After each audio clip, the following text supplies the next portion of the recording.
Assalamu alaikum wa rahmatullahi wa barakatuh, chers frères et sœurs. Aujourd'hui, nous allons parler d'un sujet essentiel, la miséricorde, une qualité divine qu'Allah nous invite à appliquer dans nos vies. Comment pouvons-nous traiter les autres avec bienveillance et clémence, à l'image de la miséricorde d'Allah? C'est ce que nous allons voir ensemble, Inch'Allah. Chers frères, chères sœurs, l'amour d'Allah n'est pas un simple sentiment, c'est une mission de vie. Cultivons-le dans nos cœurs, pratiquons-le dans nos actes et propageons-le autour de nous. Rejoignez cette belle cause en vous abonnant à la fraternité, à l'amour et à la miséricorde d'Allah. Partageons cet appel, afin que chacun d'entre nous soit un phare d'amour et d'unité. Qu'Allah nous guide sur le droit chemin et nous unisse dans son amour infini. Amin. Aimer Allah, c'est aimer ses créatures. L'amour d'Allah est le fondement de la foi et la source de toute bienveillance. Il ne se limite pas à une relation personnelle entre l'individu et son Seigneur, mais s'étend à toute la création. Allah a ordonné aux croyants d'aimer, de respecter et de bien traiter toutes ses créatures, car cet amour est une preuve de la sincérité de notre foi.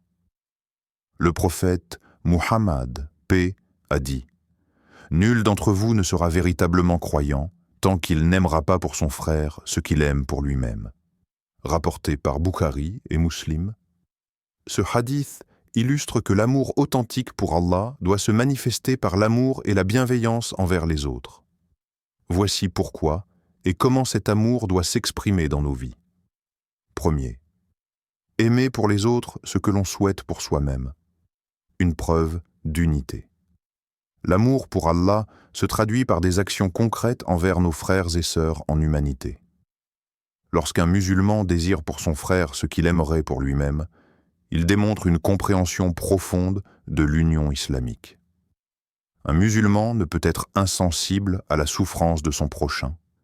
Il doit partager les joies et les peines de sa communauté. Aider son frère dans la difficulté, réjouir son cœur et lui éviter le mal font partie des enseignements fondamentaux de l'islam. Cette unité se manifeste par la solidarité, le partage des richesses, le soutien moral et l'encouragement mutuel vers le bien. Le prophète Muhammad, paix, a dit « Le musulman est le frère du musulman. Il ne l'opprime pas et ne l'abandonne pas. » Rapporté par Bukhari et Muslim. Ainsi, dans une société où chacun se soucie du bien-être de l'autre, la fraternité se renforce et l'amour d'Allah grandit. L'amour et l'empathie sont des piliers fondamentaux qui favorisent l'unité au sein des sociétés humaines. Parmi les valeurs universelles qui renforcent les liens entre les individus, le principe d'aimer pour les autres ce que l'on souhaite pour soi-même incarne une preuve tangible de solidarité et d'unité. Cette maxime, souvent relayée par les enseignements religieux, philosophiques et humanistes, souligne l'importance de l'altruisme et du respect mutuel. À travers une analyse approfondie, nous verrons comment cette attitude contribue à la cohésion sociale, favorise la paix et l'harmonie, et renforce la confiance et la coopération entre les individus. L'amour et l'empathie comme fondement de l'unité. L'amour pour autrui et l'empathie sont des valeurs essentielles qui permettent d'établir une société unifiée et équilibrée. Lorsque l'on adopte une perspective bienveillante et que l'on considère les besoins et aspirations des autres comme les nôtres, on crée un environnement propice à la compréhension et au respect. Cette attitude engendre une dynamique où chacun se sent valorisé et soutenu, ce qui réduit les tensions et les conflits. Les traditions spirituelles et philosophiques mettent en avant ce principe d'amour universel. Dans le christianisme, par exemple, Jésus-Christ enseigne « Aime ton prochain comme toi-même » Matthieu 22, 39. De même, l'islam prône cet idéal à travers le hadith du prophète Mohammed. Aucun d'entre vous ne sera véritablement croyant tant qu'il n'aimera pas pour son frère ce qu'il aime pour lui-même. Ces préceptes, bien que religieux, s'appliquent également à une perspective laïque où l'humanisme prône l'égale dignité et les droits fondamentaux de chaque être humain. Une source de paix et d'harmonie sociale. L'application du principe d'aimer pour les autres ce que l'on souhaite pour soi-même favorise la paix et l'harmonie sociale. En effet, lorsque chaque individu adopte cette approche, les conflits diminuent, les malentendus sont apaisés et la tolérance se renforce. La société devient alors un espace où le respect et la bienveillance prévalent. L'histoire regorge d'exemples où l'unité a été renforcée grâce à la pratique de ce principe. Des figures emblématiques telles que Mahatma Gandhi, Martin Luther King Jr. ou Nelson Mandela ont illustré par leurs actions comment l'amour et l'altruisme peuvent unir les peuples. Leur lutte pour la justice et l'égalité reposait sur l'idée que chacun mérite le même respect et les mêmes droits, indépendamment de son origine, de sa couleur de peau ou de sa religion. Dans la vie quotidienne, ce principe trouve également des applications concrètes. Par exemple, dans un cadre professionnel, un employeur soucieux du bien-être de ses employés favorise un climat de travail harmonieux, ce qui améliore la productivité et la satisfaction générale. De même, dans les relations interpersonnelles, une personne qui traite les autres avec respect et considération favorise des échanges sincères et constructifs, renforcer la confiance et la coopération. L'unité repose également sur la confiance mutuelle et la coopération entre les membres d'une société. Lorsqu'on adopte une attitude bienveillante et qu'on traite les autres avec le même soin que l'on attend en retour, on instaure un climat de confiance.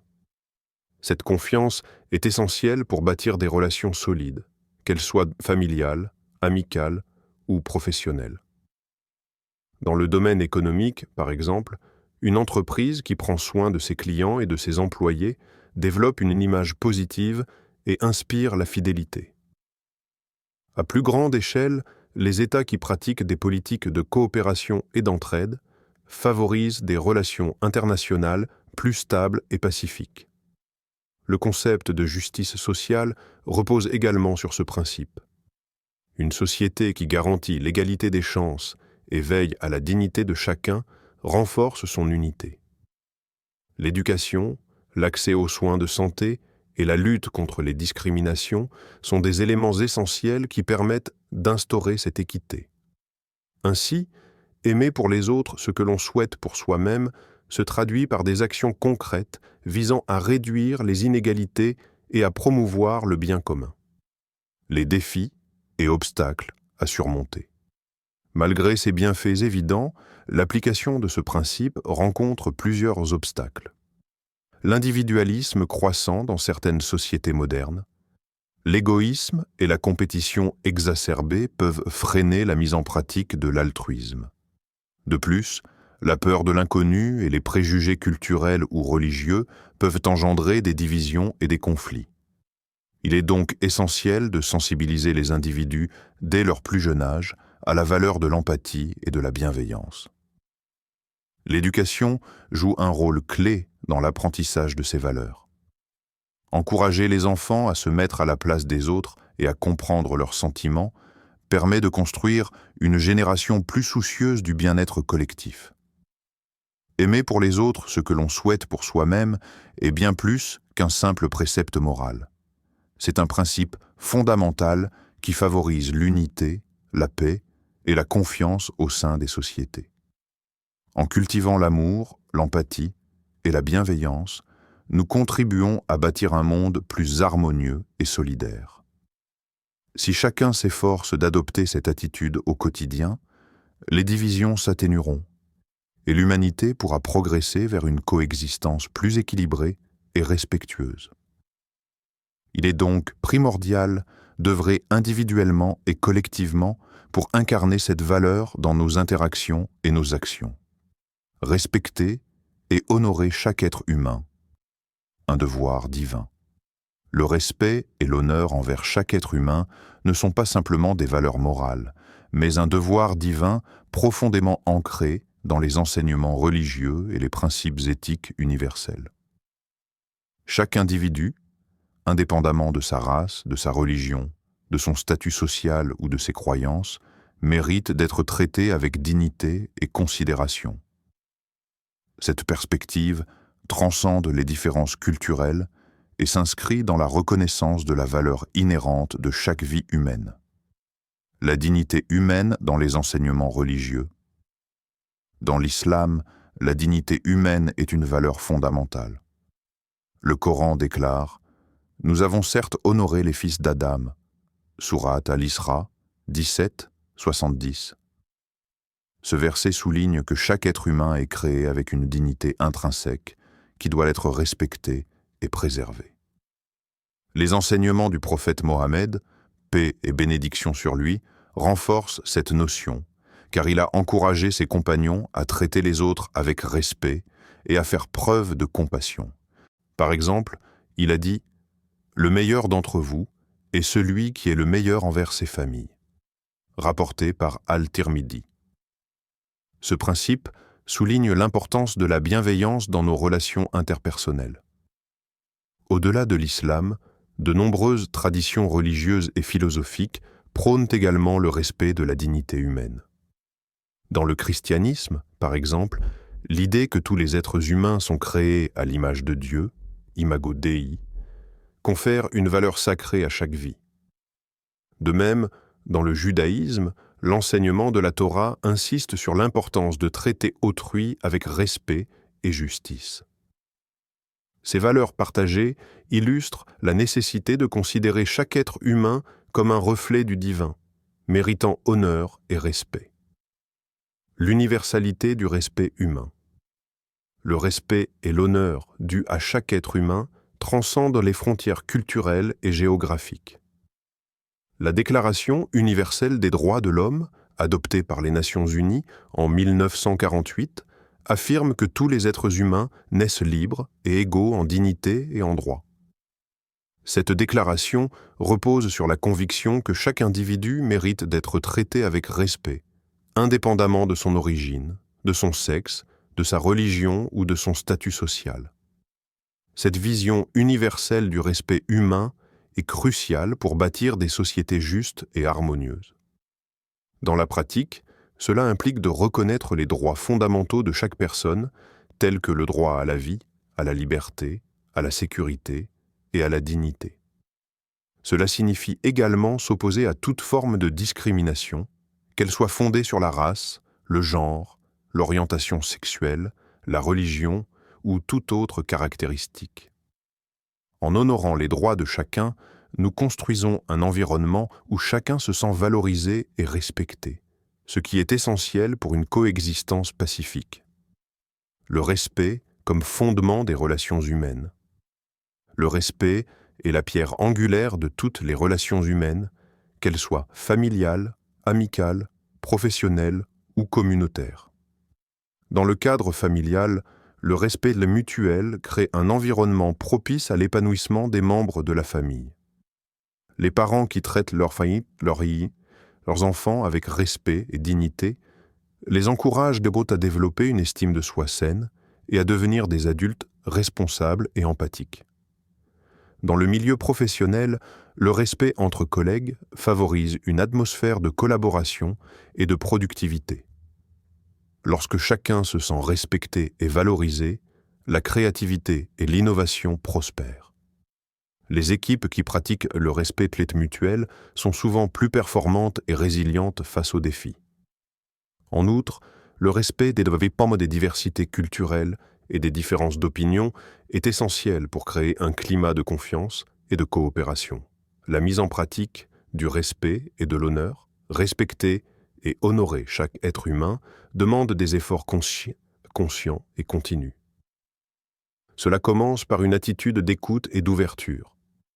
Être attentif aux besoins et aux sentiments des autres est essentiel pour construire des relations basées sur le respect. Cela implique également de s'informer sur les cultures, les traditions et les croyances des autres afin de mieux comprendre leurs perspectives et de ne pas tomber dans des jugements hâtifs.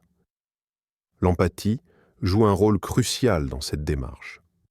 Se mettre à la place de l'autre permet de mieux appréhender ses émotions et ses expériences.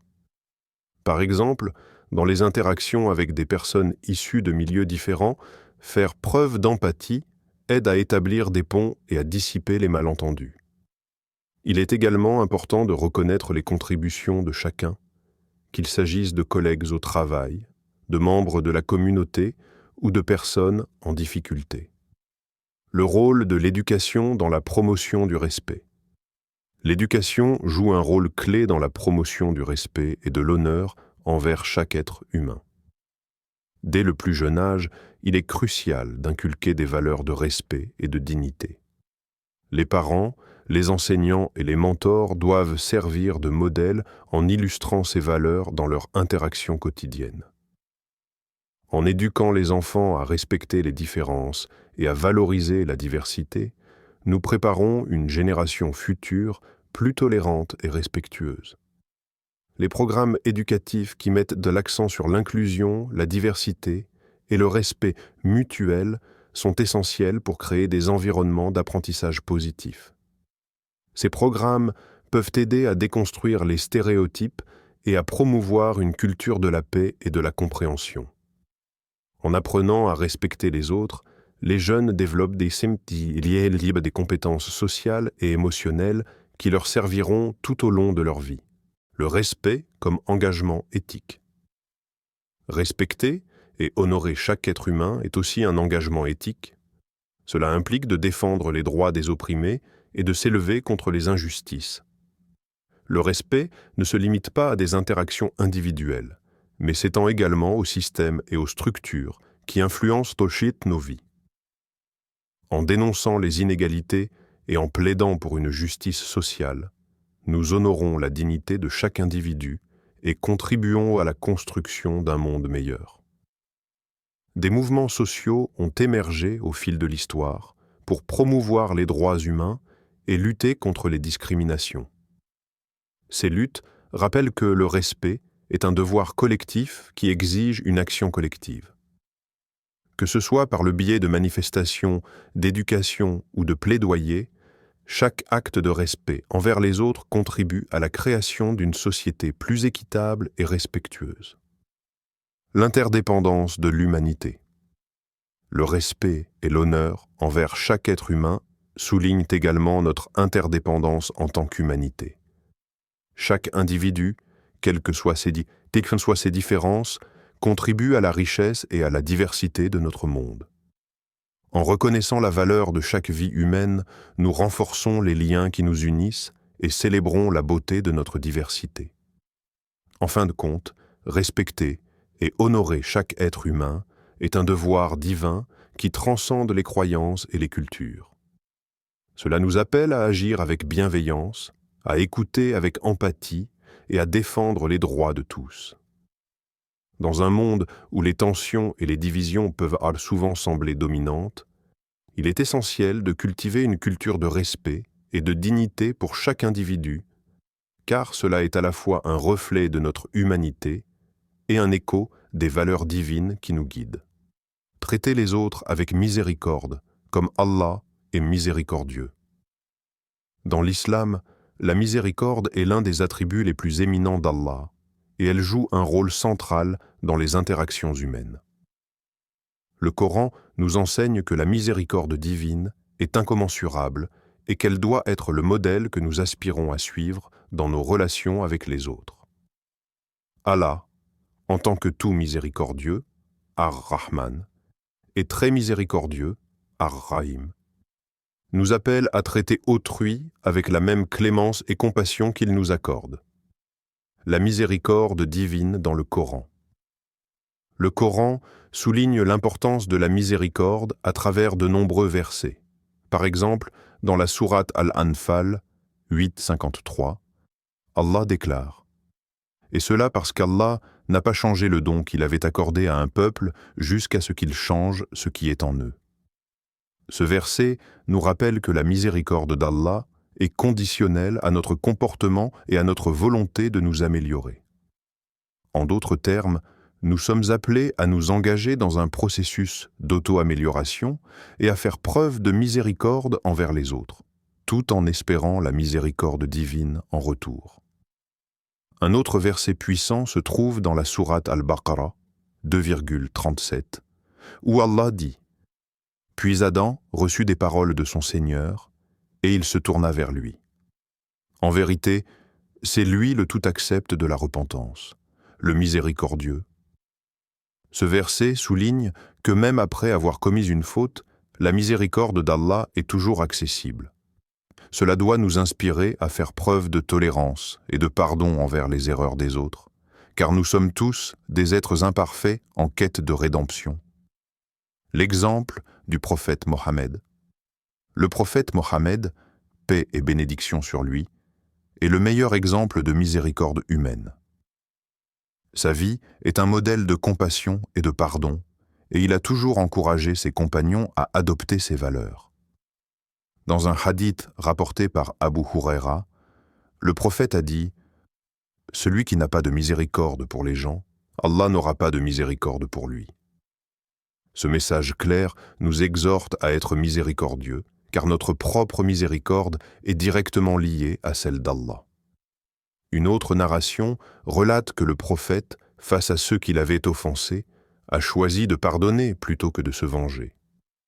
Lorsqu'il est entré à la Mecque, après des années de persécution, il a déclaré « Allez, vous êtes libres ». Ce geste de clémence est une illustration parfaite de la miséricorde à laquelle nous aspirons tous. Les implications de la miséricorde dans nos vies quotidiennes. Traiter les autres avec miséricorde implique de faire preuve de compassion dans nos interactions quotidiennes.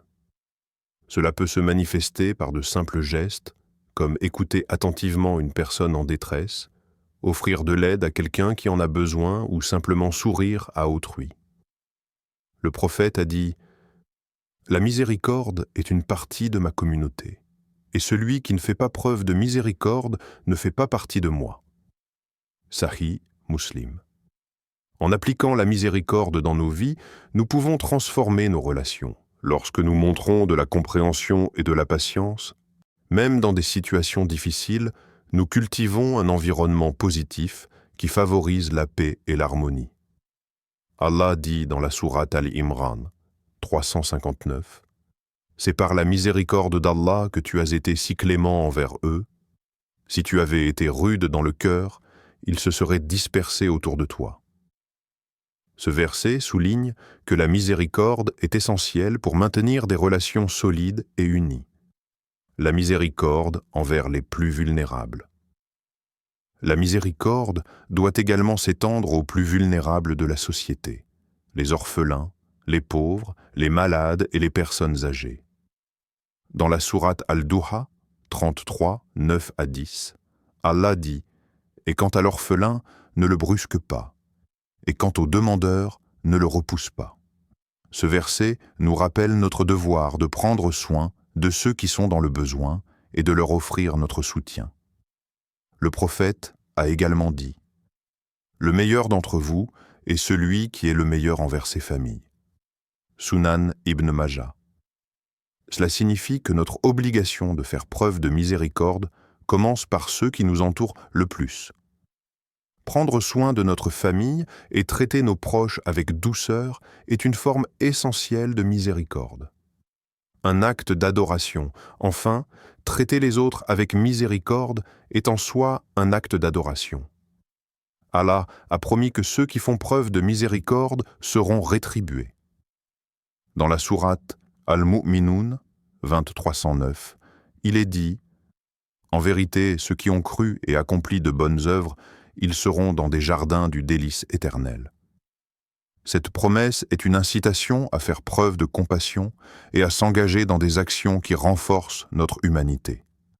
En agissant avec miséricorde, nous nous rapprochons d'Allah et nous nous alignons sur ses enseignements.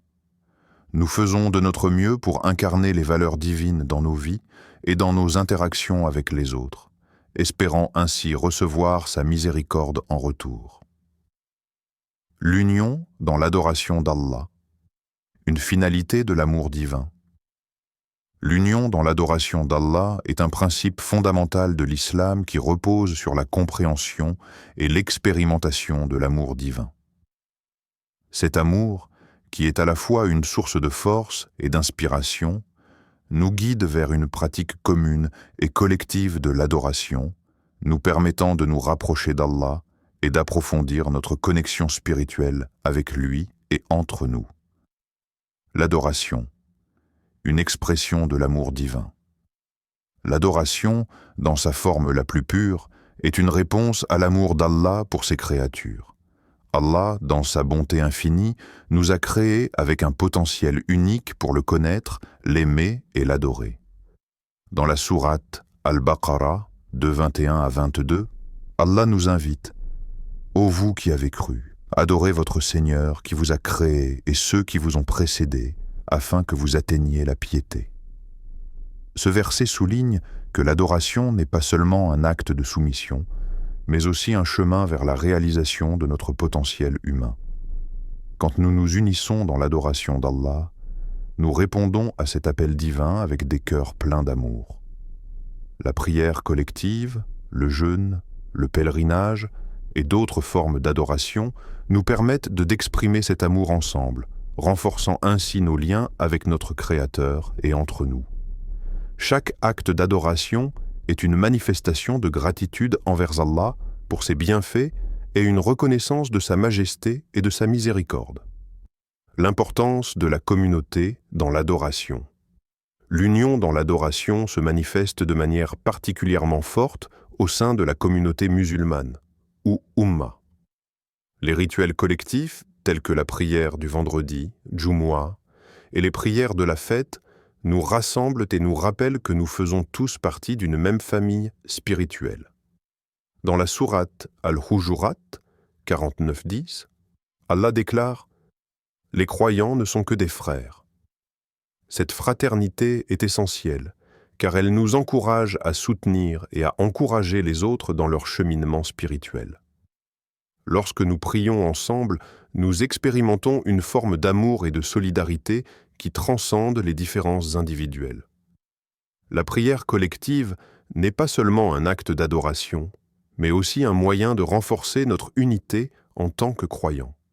Le prophète Mohammed, paix et bénédiction sur lui, a dit « La prière en congrégation est meilleure que celle pratiquée individuellement de 27 fois. » Sahih Bukhari. Ce hadith souligne l'importance de l'adoration collective qui nourrit notre spiritualité et nous rapproche d'Allah et des autres. Le rôle de l'amour divin dans l'union, l'amour d'Allah pour ses créatures, est inconditionnel et infini.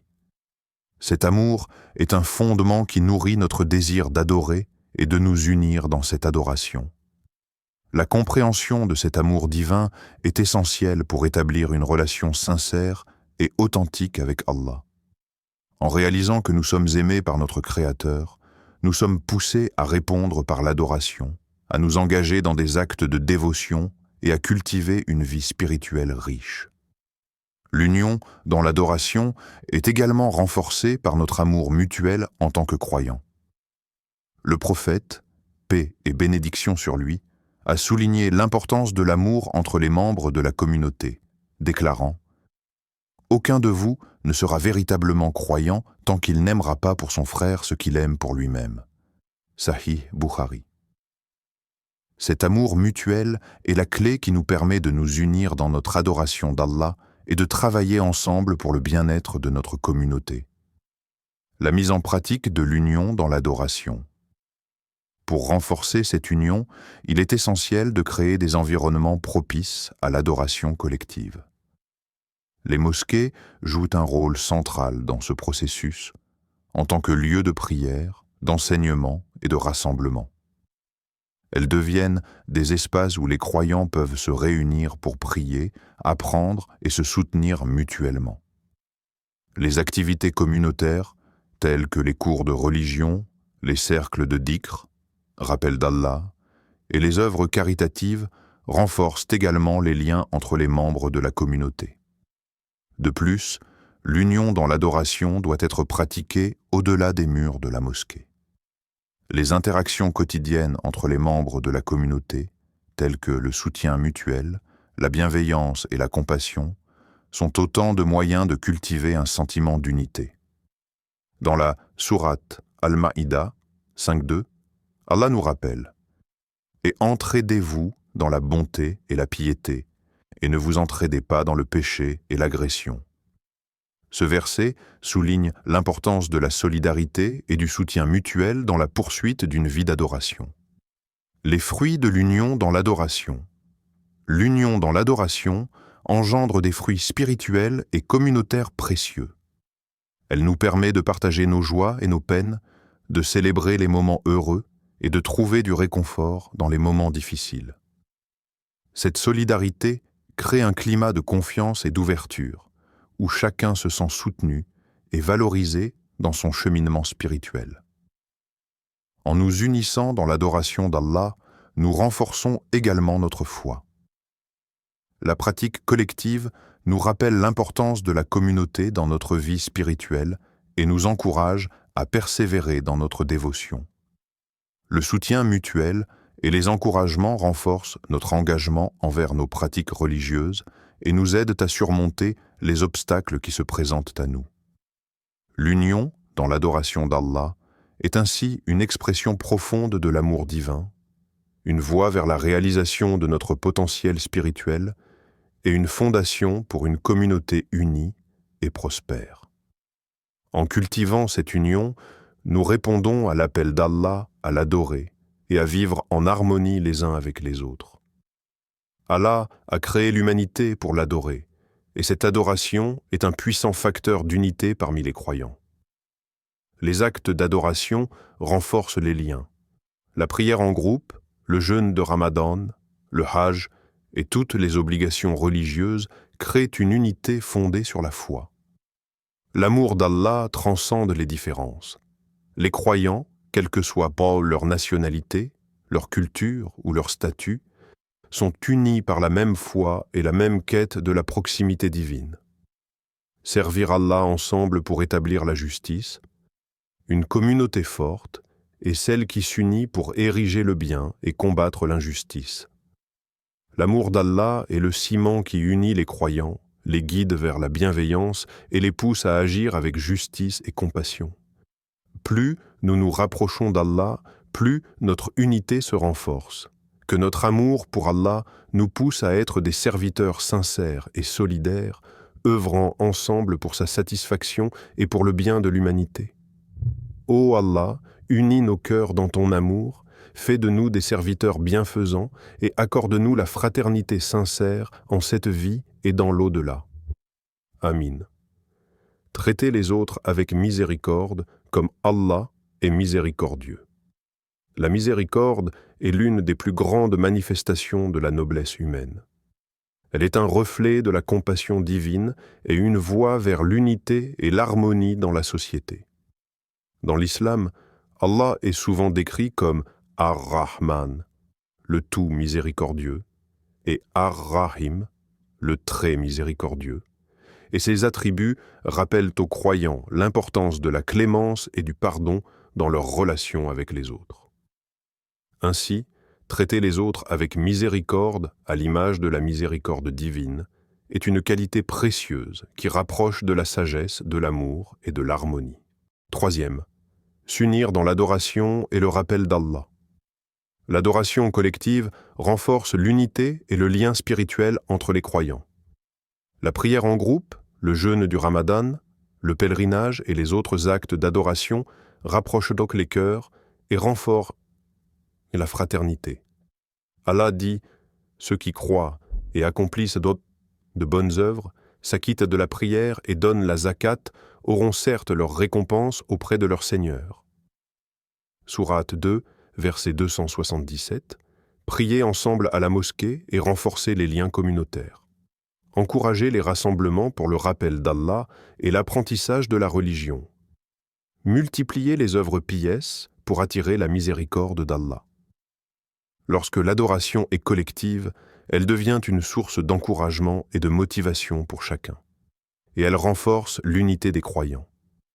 L'amour d'Allah est la clé de l'unité et de la fraternité parmi les croyants. Il nous pousse à aimer et respecter nos semblables, à agir avec bienveillance, à éviter les divisions et à œuvrer ensemble pour le bien de l'humanité.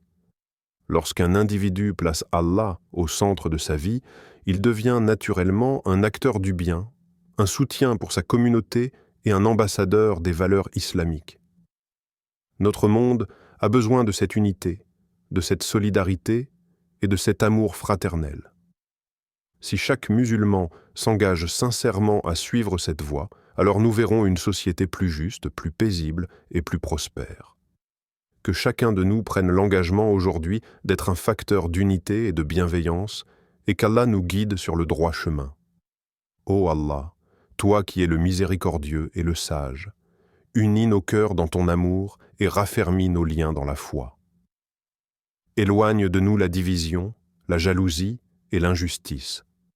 Fais de nous des serviteurs sincères, œuvrant pour le bien et la justice. Accorde-nous la sagesse et la force d'agir selon ta volonté, et fais de notre communauté une lumière pour l'humanité. Ô Seigneur, accorde-nous ton pardon et guide-nous vers ton paradis éternel. Amin. Pargle.